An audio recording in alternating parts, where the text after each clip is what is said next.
नमस्कार, मैं राकेश चौधरी। इस वक्त हम मौजूद हैं हातीन विधानसभा क्षेत्र के गांव मिंडकोला में।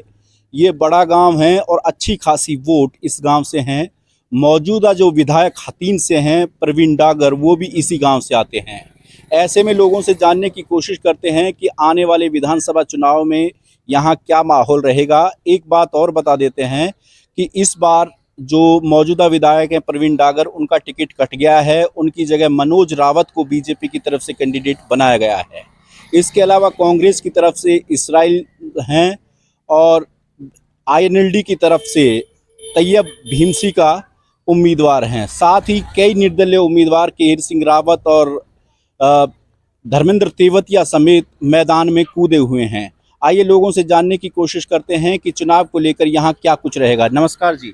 नमस्कार जी। क्या कुछ माहौल रहेगा यहाँ चुनाव का? भाई आपका तो मिले जुले माहौल है जी। कई कैंडिडेट खड़े हो गए। हाँ। तो कई कैंडिडेट खड़े होने के कारण वोट बट रही हैं। अभी तो कहीं समझ में ही ना आ रहा क्या रहेगा। बाकी मिले जुले असर रहेगा। सभी कैंडिडेट ने वोट दे रहे हैं लोग बाग। तो आपको निश्चित कैंडिडेट तो है ना। हमारे तो पूरे क्षेत्र है 40,000 वोटरों को खाली पड़े हुई। सरकार ने टिकट ही ना दी। टिकट देती तो कुछ करते भी है, तो सभी देनी पड़ेगी। सभी कोई रिश्तेदारी कनेक्शन है, कहीं को कैसो है, वह कनेक्शन के हिसाब से वोट डिवाइड है रही है। जब डिवाइड है रही है। अच्छा, तो यहाँ जो पाल का जो रसूख चलता है कि रावत पाल और डागर पाल, तो लगता है कि रावत पाल ने जो फैसला मनोज के पक्ष में सुनाया तो उसका कुछ असर होगा जमीन पे? न हो पा रहा जी। हम और भी तो फिर आज भी तो खड़े है कि उन आगे बम्बू फहराए। धर्मेंद्र तेवतिया है, वो सारे जो भाई ब्रिगेड जो उनके साथ में लगी हुई है। केरी रावत को तो चलो बेचारे को की फिर कुछ पाल के बातें जो उनका संगठन हुआ हम शामिल ना होने के कारण कुछ वजूद गिरे हुआ। बाकी इधर सहरावत हैं, उनकी भी रिश्तेदारी कनेक्शन है, वे भी कह रहे हैं। तो इस हिसाब से केहर सिंह रावत तो खुल के कह रहे हैं ना कि जो पाल ने फैसला दिया वो एक तरह से एक तरफा फैसला था, जो बिल्कुल मान्य नहीं था। एक तरफा फैसला तो जब भी माना जाता है जब खुद जाता सी पंचायत में हो गए ना। अच्छा, वो पंचायत में शामिल होने तो अभी कुछ ऐसा मिजाज यहाँ बन नहीं पाया है पूरा। अभी कोई नहीं बन पा रहा जी। आबाद बजाज की एक तरफा कहीं इलेक्शन हो, एक तरफा नहीं है, सब डिवाइड है। हाँ जी। वैसे मुख्य मुकाबला किसके बीच है? मुकाबला तो उनको ये जी आपस में बीच यहाँ के मुकाबला का दिख रहा है। बीजेपी को होगा थोड़ा बहुत होगा तो बाकी तैयब भीमसी का और इसराइल के बीच। हाँ जी। हाँ जी। हाँ जी, आपका क्या कुछ विचार है? चाचा मैं अपना बोल रहे चाचा के पास भी जाऊंगा। भैया ये तो ऐसा ही है। मुकाबला कहा है यही तीन को सही है।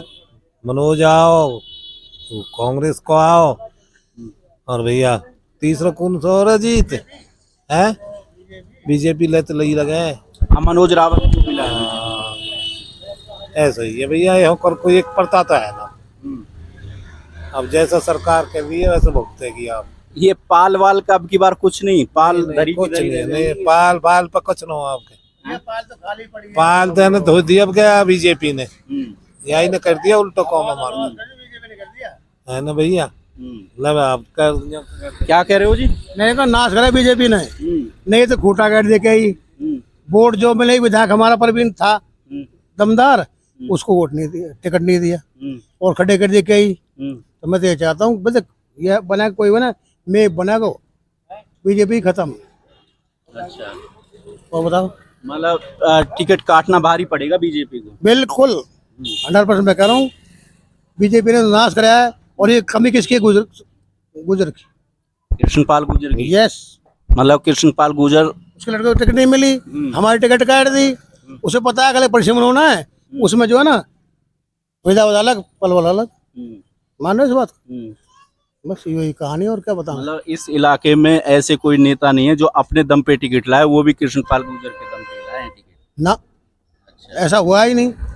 ये तो जो ना चूतिया बना दिया हमारे। तो हम तो ये इलाका ही चूतिया है। जो लगाओ बावड़े हैं लोग। विश्वास करते हैं। विश्वास कर लिया मैंने, इसमें कर लिया, 100 रुपये कर लिया, इसमें कर लिया। लेकिन लोग विश्वास से मरते हैं। इलाका तो बहुत सीधा है। हमारा नाश कर दिया कृष्णपाल गुर्जर ने। बेशक उसको कह देना, मैं बोल रहा हूँ। वो तो आप कह ही रहे हैं, मुझे कहने के लिए। हाँ जी भाई यू ही बात है जी, और कोई बात ना है।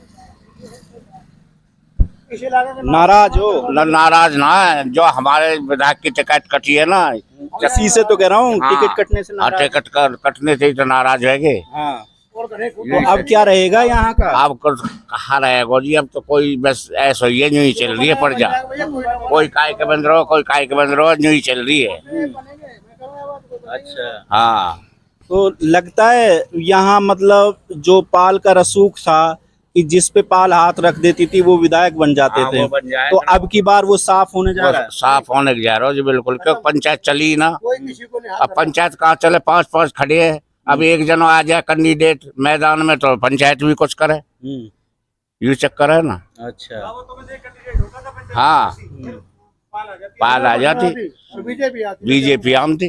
अच्छा, रावत का एक कैंडिडेट होता तो बीजेपी आती और ये पाल भी इकट्ठी होती और सहरावत को भी कुछ ना कहीं एक तरफा किया जाता और पाल की पंचायत भी होती और डागर पाल इतना दम भी रखा है लेकिन न मना भी लेती।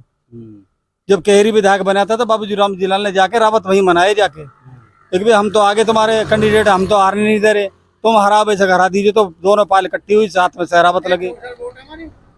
और अब की बेर भी ऐसे ही होता, अगर एक भी रावत अगर एक कैंडिडेट अपना बना लेते किसी भी करके, तो पाल तो डागर तो बैठे 2-3 बार पंचायत भी कर ली है अब, लेकिन अब किस किस की बुराई कह के कैंडिडेट लिए अब तो ऐसा भाई कोई किसी को दो, कोई फर्क नहीं पड़ रहा। वो ये चिट्ठी डालनी पड़ेगी पंचायत, यहाँ जोड़ते उन्हें कट्टे तो कोई रप्पर हो जाता, वो सब अपने अपनी वोट लेके आते, बच्चों को साथ लाते हैं, लड़ाई हो जाती।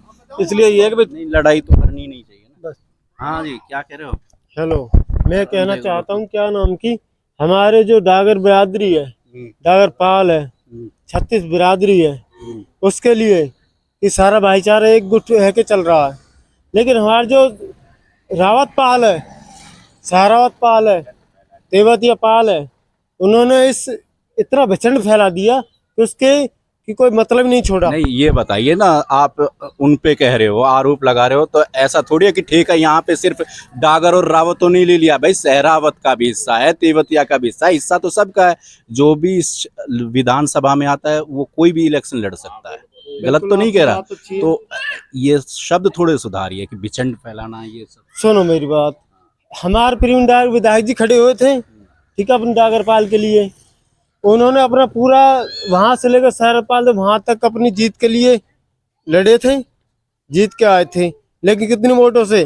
कुल अनुमान थोड़ी सी वोटों से, ठीक है। वोट तो सभी ने दिया ना उन्हें, वोट सभी ने दिया, लेकिन सुनो, रावत पाल ने किसी का कोई समर्थन नहीं किया, ठीक है, उन्होंने हमें वोट नहीं दी क्योंकि इजराइल भाई अब इसराइल खान है, तैयब भीम सिंह, वो भी तो मेहनत कर रहे हैं ना इलाके में, वो भी जा रहे हैं। तो हमारी ये मिडकोला गाँव है, हम तैयब हुसैन के सपोर्ट में हैं, ठीक है, उनका फुल सपोर्ट कर रहे हैं। भैया यहाँ तो रैली मिली है सबकी, सबकी वोट है, एक की नौकाई की भी है, एक की अच्छा, सबकी वोट है, सबकी है, कांग्रेस की, इनेलो की, बीजेपी की, निर्दलीय की, सबकी है। अच्छा, वैसे वर्तमान में कौन भारी दिख रहा है? वर्तमान में तो यही है, इन लोबारो ही, इन लोबारो वर्तमान में तैयब। अच्छा, हाँ जी, हाँ, सबकी वोट है भैया, सबकी वोट है हमारे यहाँ, कोई ऐसा ना हो जाके वोट ना। तो इलाके में जोर किसका दिख रहा है? इलाके में जोर तैयब भैया। तो ये कुछ लोग थे जिनसे हमने जानने की कोशिश की कि आने वाले विधानसभा चुनाव को लेकर के क्या कुछ माहौल रहेगा। आगे किसी और क्षेत्र में जाएंगे, वहां की जानकारी आपके साथ साझा करेंगे। फिलहाल इस वीडियो में इतना ही। नमस्कार।